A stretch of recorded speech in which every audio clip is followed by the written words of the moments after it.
আজকে আমরা এমন একটা প্ল্যাটফর্ম নিয়ে কথা বলবো যা আজকের দিনের বড় বড় ওয়েব অ্যাপ্লিকেশনের একেবারে ভিত্তি হিসেবে কাজ করে। চলুন জাভা এন্টারপ্রাইজ এডিশন মানে জাভা ইই এর দুনিয়াটা একটু ঘুরে আসা যাক। প্রথমেই একটা প্রশ্ন নিয়ে ভাবা যাক। আচ্ছা, যখন হাজার হাজার এমনকি লক্ষ লক্ষ মানুষ একসাথে কোনো একটা সিস্টেম ব্যবহার করে, তখন এর পেছনের প্রযুক্তিটাকে ঠিক কতটা শক্তিশালী হতে হয়? এন্টারপ্রাইজ লেভেলের সফটওয়্যার ডেভেলপমেন্ট কিন্তু ঠিক এই বিশাল চ্যালেঞ্জেরই সমাধান করে। যে কোনো কিছু বুঝতে হলে তো এর গোড়া থেকে শুরু করতে হয়, তাই না?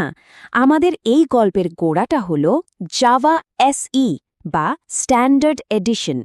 এটাকে ভাবতে পারেন একটা সাধারণ কিন্তু খুব শক্তিশালী টুল বক্সের মতো, যা দিয়ে আমরা ডেস্কটপ অ্যাপ্লিকেশন যেমন ধরুন ক্যালকুলেটর বা একটা নোটপ্যাড এসব বানাই। কিন্তু ভাবুন তো, যদি কাজটা একটা ছোটখাটো ডেস্কটপ অ্যাপ না হয়ে একটা বিশাল আকাশছোঁয়া বিল্ডিং বানানোর মতো হয়, তখন কি হবে? তখন কি ওই সাধারণ টুলবক্স দিয়ে কাজ চলবে? না, একদমই না।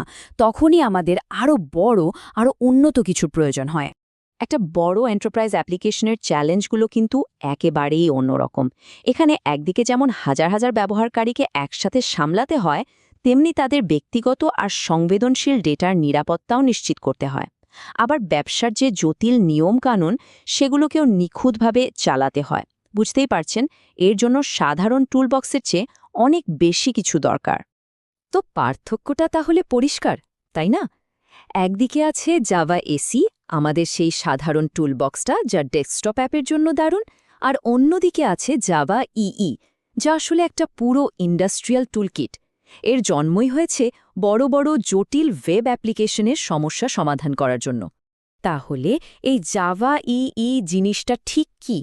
খুব সহজ করে বললে এটা হলো জাভা এসি এরই একটা আপগ্রেডেড, আরও শক্তিশালী সংস্করণ।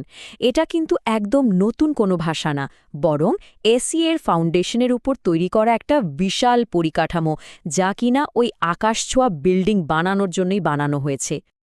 আচ্ছা, তাহলে চলুন এই ইন্ডাস্ট্রিয়াল টুলকিটটা খুলে দেখা যাক এর ভেতরে কি কি আছে। এর সবচেয়ে গুরুত্বপূর্ণ তিনটা উপাদানকে নিয়েই এখন আমাদের আলোচনা, যারা একসাথে মিলে পুরো ওয়েব অ্যাপ্লিকেশনটাকে সচল রাখে। এই তিনটা উপাদান আসলে একটা কোর টিমের মতো কাজ করে। টিমের প্রত্যেক সদস্যের নিজের নিজের বিশেষ ভূমিকা আছে, আর তাদের একে অপরের সহযোগিতাতেই একটা অ্যাপ্লিকেশন প্রাণ পায়। এই টিমের প্রথম এবং সবচেয়ে গুরুত্বপূর্ণ সদস্য হল সার্ভলেট। একে বলা যেতে পারে পুরো অ্যাপ্লিকেশনের মস্তিষ্ক বা ব্রেইন।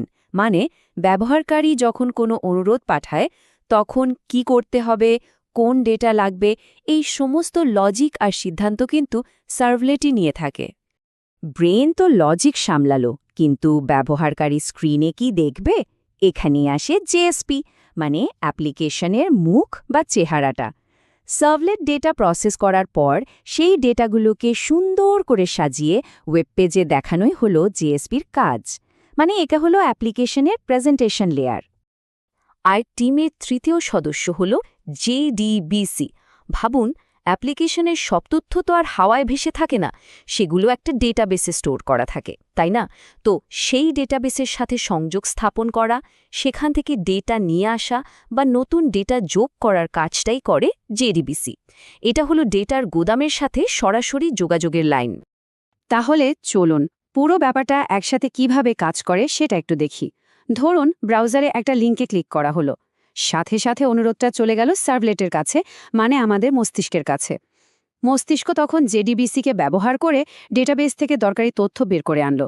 সবশেষে সেই তথ্যগুলো জিএসপি বা মুখের কাছে পাঠিয়ে দেওয়া হলো, আর জিএসপি সেটাকে একটা সুন্দর ওয়েব পেজ বানিয়ে ব্রাউজারে দেখিয়ে দিল।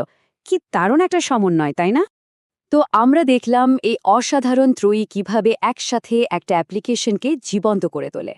চলুন এবার এক ঝলকে দেখে নিই আজকের আলোচনা থেকে আমাদের মূল প্রাপ্তিগুলো কি কি।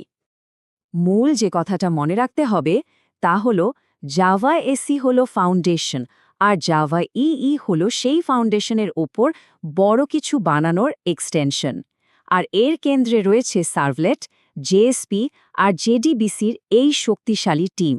অ্যাপ্লিকেশনের মস্তিষ্ক, তার মুখ আর ডেটার সাথে তার সংযোগ, এই তিনজন মিলেই একটা সম্পূর্ণ এন্টারপ্রাইজ অ্যাপ্লিকেশনকে দাঁড় করিয়ে দেয়।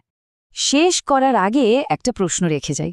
দেখুন, টেকনোলজি প্রতিদিন পাল্টাচ্ছে, কত নতুন নতুন ফ্রেমওয়ার্কস আসছে, কিন্তু তারপরেও লজিক, প্রেজেন্টেশন আর ডেটাকে আলাদা রাখার এই যে ক্লাসিক আইডিয়া, এটা আজও এত গুরুত্বপূর্ণ কেন? এই পুরনো টুলগুলো আজকের দিনেও ওয়েবের কোন মৌলিক সমস্যাগুলোর সমাধান করে চলেছে? একটু ভেবে দেখবেন।